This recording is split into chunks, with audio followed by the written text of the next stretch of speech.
Bismillah, alhamdulillah, wassalatu wassalamu ala rasulillah wa ala alihi wa ashabihi wa man walah, ma ba'd. Telah kita pelajari pada pertemuan yang lalu bahwa surat As-Saff, sabab nuzuliha, sebab turunnya surat ini adanya sekelompok kaum mukminin yang berdiskusi, mudzakarah, membahas tentang masalah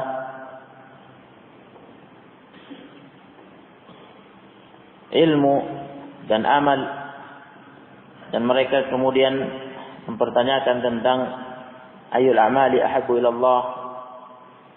Mereka hendak menanyakan hati kepada Rasulullah SAW. Mereka siap untuk mengamalkannya. Wa in kana fihi dhahabu amwalihim wa nufusihim, meskipun dengan itu mereka harus korban harta benda dan jiwa raga. Kemudian turunlah surat ini sebagai jawabannya, dibacakan kepada mereka oleh Rasulullah alaihi salatu wassalam satu surat secara utuh, dan musalsal, berantai, sahabat Abdullah bin Salam membacakannya kepada yang meriwayatkan darinya, dan seterusnya ke bawah sampai awal sanad, dari akhir sanad dari Nabi SAW kepada sahabat, dan seterusnya sampai awal sanad yang meriwayatkan hadis ini. Setiap perawi membacakan surat itu secara utuh kepada muridnya yang meriwayatkan darinya, musalsal, dan ini sahih. Sabbaha lillahi ma fis samawati wa ma fil ardi wa huwal azizul hakim.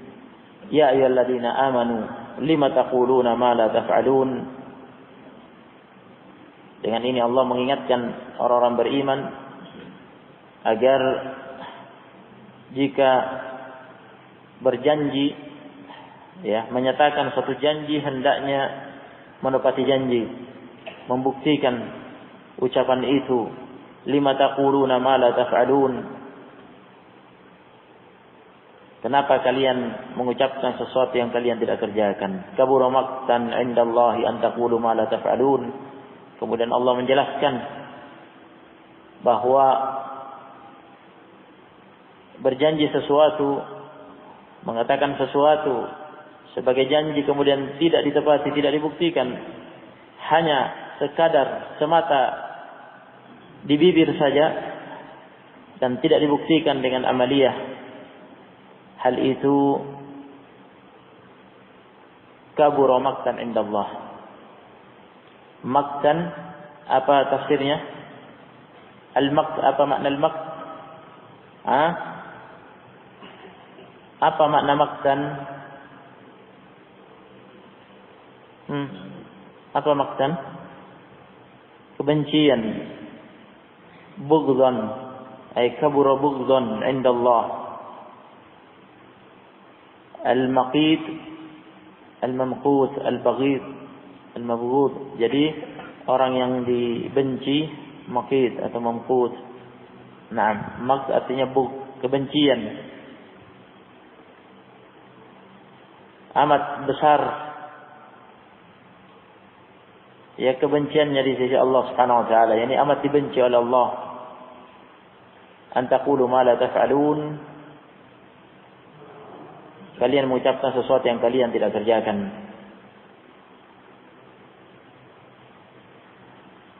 Kemudian Allah mengabarkan amalan yang paling dicintai tersebut. Innallaha yuhibbul ladzina yuqatiluna fi sabilihi saffan ka'annahum bunyanun marsus.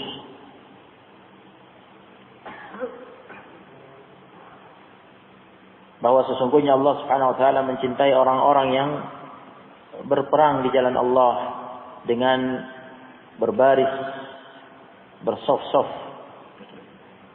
Ka'annahum bunyanun marsus, bagaikan mereka satu bangunan yang kokoh, yang utuh, yang tidak bisa diporak-porandakan, tidak bisa dihancurkan, ya, tidak bisa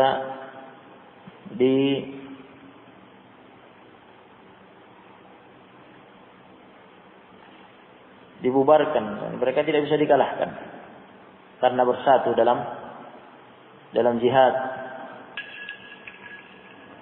Ini sebagaimana datang dari Nabi alaihi salatu wassalam pada hadis Mu'adz bin Jabal, pada hadis Nabi alaihi salatu wassalam mengatakan, wa dharwatu sanami al-Islam wal jihad dharwatu sanamil Islam. Nah, jihad merupakan puncak tertinggi Islam. Jika tiba waktunya, tammatis syurut wa jaa nida'ul jihad. Jika tiba waktunya berjihad fi sabilillah, li'ila'i kalimatillah, untuk kejayaan kalimat la ilaha illallah, terpenuhi syarat-syarat jihad fi sabilillah, dan datang panggilan jihad, maka jihad adalah seutama-utama amalan. Seorang keluar berjihad fi sabilillah bi nafsihi wa malihi wa lam yarji' bidzalika min syai'. Dia keluar berjihad dengan jiwa raganya dan harta bendanya untuk kejayaan Islam, dan dia tidak kembali, gugur syahid di medan jihad. Itu adalah amalan yang terbaik. Inna Allah yuhibbul ladina yuqatiluna fi sabilihi saffan ka'annahum bunyanun marsus. Saffan di sini ada dua kemungkinan, kata Syaukani rahimahullah dalam Fathul Qadir, yakni bisa sebagai pertama sebagai masdar, ya, ini tinjauan dari segi nahwu, analisis nahwunya. Naam, sebagai masdar dari fi'il yang mahdhuf muqaddar, takdirul kalam, yasuffuna anfusahum saffa. Inna Allah yuhibbul ladzina yuqatiluna fi sabilihi yasuffuna anfusahum saffan. Mereka menata diri mereka dalam shaf, berbaris rapi dalam shaf. Ka'annahum bunyanun marsus, bagaikan bangunan yang kokoh. Kemungkinan yang kedua, jadi masdar mansub alal masdariyah li fi'lin mahdhuf muqaddar yasuffuna anfusahum saffa. Yang kedua, kemungkinan kedua sebagai hal, mansub alal haliyah, ya, dengan dasar masdar sebagai hal fi ta'wili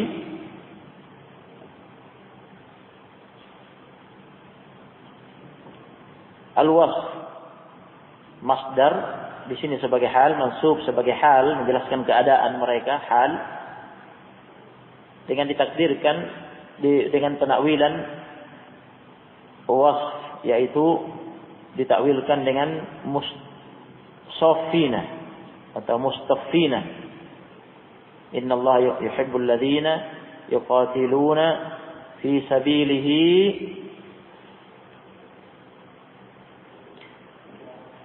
safina. Naam, safina, dalam keadaan mereka bersaf-saf, dalam keadaan mereka bersaf-saf, atau masfufin, ya, menyusun diri, ya, dalam saf. Tayyib, dalam keadaan mereka berbaris dalam saf. Di sini ada satu pembahasan yang ana ingin angkat, dibahas oleh Ibnu Katsir rahimahullah sebagai faedah bagi kita, ya, agar tidak terlewatkan, yaitu khilaf di antara ulama mengenai hukum menepati janji. Dalam hal ini ada 3 mazhab. Hukum al-wafa'u bil wa'di. Kami katakan ini dibahas oleh Ibnu Katsir di sini pada tafsir ayat-ayat ini. Kenapa dibahas di sini? Karena sebagaimana kalian telah dengar, ayat-ayat ini terkait dengan janji sebagian kaum mukminin ingin mengetahui amalan yang paling dicintai oleh Allah untuk mereka amalkan. Dan di sini Allah mengatakan, ya ayyuhalladzina amanu lima taquluna ma la taf'alun. Ayatnya umum maknanya, hai orang-orang yang beriman, lima taquluna ma la taf'alun, kenapa kalian mengucapkan sesuatu yang kalian tidak kerjakan? Umum, meliputi seluruh bentuk janji. Kenapa kalian berjanji lantas kalian tidak menepati janji? Masuk dalam makna ayat. Dari sisi lain, turunnya ayat ini terkait dengan janji sebagian kaum mukminin yang berjanji jika mengetahui amalan yang paling cinta oleh Allah, mereka akan mengerjakannya. Sebagaimana telah kita pelajari pada sebab turunnya surah. Oleh karena itu terjadilah khilaf di antara ulama terkait pendalilan dengan ayat ini dalam masalah hukmu al-wafa bil wa'd, hukum menunaikan janji, janji yang diucapkan. Ya, ada 3 mazhab kama qulna. Pertama, ada yang berpendapat yajibul wafa'u bil wa'di mutlaqan, wajib menunaikan janji secara mutlak tanpa tafsil, biduni tafsil, tanpa ada rincian. Seluruh macam janji, jika itu telah diucapkan sebagai janji, maka wajib ditunaikan, ditepati. Jika tidak, berdosa. Sawa'un tarattaba alaihi ghurmun lil maw'udi am la. Sama saja apakah terkait dengan tidak ditepatinya janji itu ghurmun lil maw'ud, kerugian orang yang dijanji, atau tidak. Misalkan seseorang berjanji akan memberi harta, ya, akan memberi harta kepada orang lain. Jika dia tidak tepati, kan berarti rugi dia, karena tidak dapat harta yang dijanjikan. Nah, itu namanya ghurm, kerugian bagi yang dijanji. Atau tidak terkait dengan itu, mutlak janji apapun wajib ditepati. Jika tidak, berdosa. Ini pendapat yang pertama, berdalil dengan ayat ini dengan sisi pendalilan keumuman makna ayat, ya ayyuhalladzina amanu lima taquluna ma la taf'alun. Hai orang yang beriman, kenapa kalian mengucapkan sesuatu yang kalian tidak kerjakan? Jika memang tidak mau mengerjakannya, tidak mau menepatinya, jangan berjanji. Jangan berjanji. Adapun Anda berjanji, maka kenapa berjanji lantas tidak tepati? Kenapa mengucapkan sesuatu yang tidak dikerjakan? Ya ayyuhalladzina amanu lima taquluna ma la taf'alun. Dicela di sini. Nah, juga mereka berdalil dengan hadis dalam Sahih Bukhari dan Muslim, hadis yang sering kita dengar tentang ayat munafik, tentang ayat munafik, tanda munafik, ya. Salah satunya idza wa'ada akhlafa, idza wa'ada akhlafa. Apabila berjanji, di antara tanda kemunafikan, ya, yakni nifak yang dimaksud di sini nifak amali, bukan nifak i'tiqadi, ya. Kemunafikan, kenifakan yang bersifat amaliyah. Nah, karena nifak itu mengandung makna kedustaan. Lain yang ditampakkan, lain hakikatnya. Nah, berjanji menampakkan janji tapi hakikatnya tidak ditepati. Nah, itu salah satunya. Idza wa'ada akhlafa. Apabila berjanji menyalahi janji.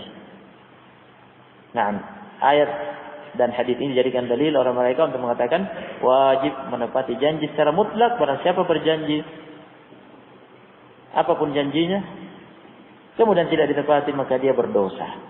Pendapat yang kedua, pendapat al-Imam Malik. Wa dhahaba al-Imam Malik rahimahullah ila annahu idza ta'allaqa bil wa'di ghurmun 'ala al-ma'udi wajib al-wafa'u bihi. Al-Imam Malik bermadhab bahwasanya apabila janji itu terkait dengan ghurm, kerugian atas orang yang dijanji maka wajib ditunaikan. Ya, kama law qala li ghairi, sebagaimana halnya jika dia mengatakan kepada orang lain tazawwaj walaka alayya kull yawmin kadza, tazawwaj walaka alayya kull yawmin kadza, menikah kamu dan saya janji setiap hari saya jamin setiap hari 100.000. Sebagian orang kan khawatir menikah karena khawatir kesulitan. Nah, mau diberi makan apa istrinya. Nah, yang jelas jika menikah kan berarti harus siap bekerja. Harus siap bekerja. Nah, yakni jika menikah punya tanggung jawab menafkahi istri. Apalagi jika punya anak, tambah. Nah, kafa bil mar'i isman ayyudayyi'a man yaqutuhu. Cukup bagi seorang sebagai dosa dia menelantarkan orang yang ditanggung nafkahnya. Punya istri tidak mau kerja, dia telantarkan, tidak diberi nafkah. Nah, nafkah yang wajib tidak boleh. Haram. Nah, kemudian dia disemangati tazawwaj. Walaka alayya kulla yawm kadza. Menikah saja, tiap hari saya janji kamu saya jamin 100.000 atau 200.000 tiap hari. Masya Allah. Nah, fatazawwaja kata Ibnu Katsir, maka orang itu pun menikah. Wajib alaihi an yu'tiyahu madama kadzalik, maka wajib atasnya orang yang berjanji tadi untuk memberikan setiap hari karena dia sudah kadung berjanji. Kenapa? Li'annahu ta'allaqa bihi haqqun adami. Karena terkait dengannya hak Bani Adam. Nah, dia menikah. Dan namanya nikah butuh biaya. Yaitu butuh memberi nafkah. Karena dia dijanji maka dia berani maju. Wa huwa mabniun 'ala al-mudayaqah, dan ini dibangun di atas al-mudayaqah, yakni menyempitkan. Nah, sekarang dia punya beban. Ternyata setelah itu tidak ditepati janjinya, wah. Tidak bisa ini. Nah, ini menurut Imam Malik jika yang seperti ini ghurm, akhirnya dia menanggung kerugian jadinya. Nah, dia berani maju tadi karena ada janji tiap hari, jaminan. Nah, jika tidak, dia yang menanggung kerugiannya. Maka jika yang seperti ini, jika halnya seperti ini, menurut Imam Malik wajib. Jika tidak menepati janji, dosa. Adapun jika tidak mengandung ghurm seperti ini, tidak mengandung kerugian orang yang dijanji, ya, maka jika tidak ditepati, tidak berdosa. Menurut Al-Imam Malik dirinci. Nah. Baik, bagaimana dengan ayat? Ayat terkait dengan masalah faktor turunnya, sebab turunnya ayat-ayat ini. Nah, sebentar kita pelajari, tidak bersifat umum maknanya. Baik. Mazhab yang ketiga, dhahabal jumhur ila annahu la yajibu mutlaqan. Mazhab jumhur ulama, mayoritas ulama tidak wajib menepati janji secara mutlak. Kata Ibnu Katsir, wa hamalul ayata ala annaha nazalat hina tamannau fardiyatal jihad alaihim. Falamma furida nakala anhu ba'duhum. jumhur ulama membawa ayat ini kepada asumsi bahwa ayat ini turun hina tamannau, ketika mereka mengangan-angankan, yakni berharap-harap fardiyatul jihad alaihim, difardukannya jihad atas mereka. Apa amalan yang paling utama?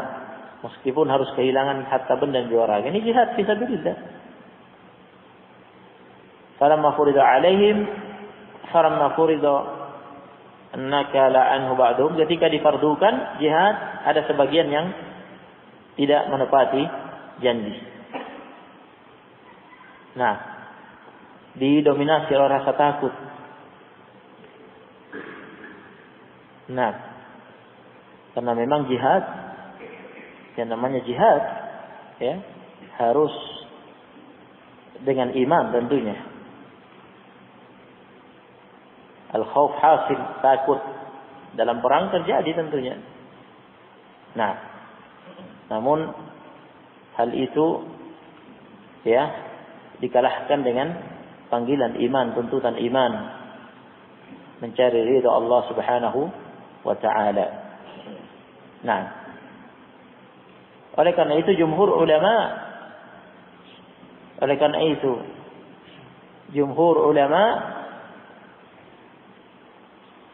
berpendapat bahwa ayat ini tidak bisa dijadikan dalil untuk mengatakan menunaikan janji wajib secara mutlak. Adapun terkait dengan hadis yang memberitakan tentang ayat munafik, ya, itu sudah merupakan perangai. Nah, maksudnya di situ apabila menjadi perang, itu sudah merupakan perangainya orang-orang munafik, perangai mereka, ya, selalu menyalahi janji. Nah, baik. Jika memang itu menjadi perangai seseorang, ya, setiap kali berjanji mesti menyalahi janji, nah, maka ini berat. Nah, kuat untuk masuk dalam hadis, untuk masuk dalam pendapat yang pertama.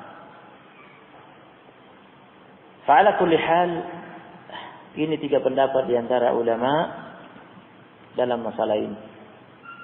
Nah, yang penting kita sekarang punya pengetahuan ilmu tentang masalah hukum menunaikan janji. Dalam hal ini ada 3 mazhab. Telah kalian dengar. Dan telah kalian dengar ada pendapat yang mewajibkan secara mutlak, sehingga hati-hati. Jika mau berjanji, pikirkan baik-baik. Jangan mudah berjanji. Pertimbangkan baik-baik. Jika memang berjanji, mengucapkan janji, siap untuk menepati. Ya, apapun resikonya. Nah, mungkin faidah ini cukup, ya, untuk dars kita hari ini. Ayat berikutnya insyaallah kita lanjutkan di pertemuan akan datang. Jazakumullah khairan.